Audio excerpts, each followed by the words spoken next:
بفرمایید میکروفون 161 رو باز کن. آقای ظریف غلط زیادی کرده. خفه شو بتمن. رعایت ادب بشه آقای همون شد، همون بود که گفتم. خفه شو بتمن.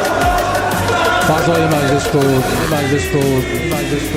مجلس این آقله و هر کی توش میاد خله، داد و فریاد میکنن توش میشه هی قلقله. مجلس این آقله و هر کی توش میاد خله، داد و فریاد میکنن توش میشه هی قلقله. دلارون جیغ میکشه دل واپس عربده، چیزایی که پیش میاد به طور کلی بده. این یکی دیوونه است اون یکیشون قاط زده، زمین سفت شه به هم هی گاوا شاخ میزنن، هی به هم میپرن و ریشه همو میکنن.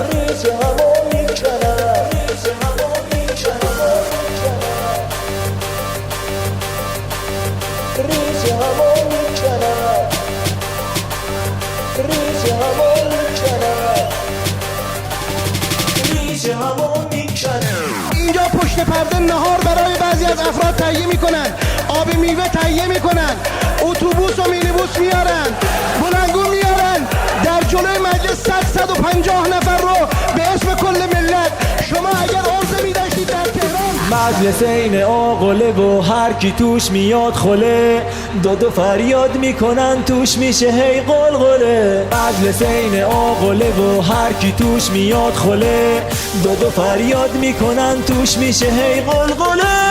بازو جانی لاری جانی میره بالا میخونه روزه، یکی یقه دریده یکی خوابیده یکی تپیده یکی تلفن میزنه.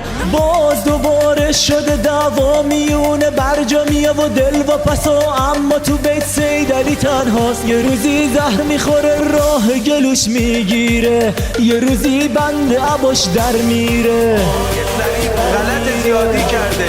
خفه شو بتمن. رعایت ادب بشه آقای همون شد، همون بود که گفتم. شیخ بری خیلی بلاست، میگه برجام مثل باقلواست، تا میگه دوباره مجلس رو هواست. مجلس این آقله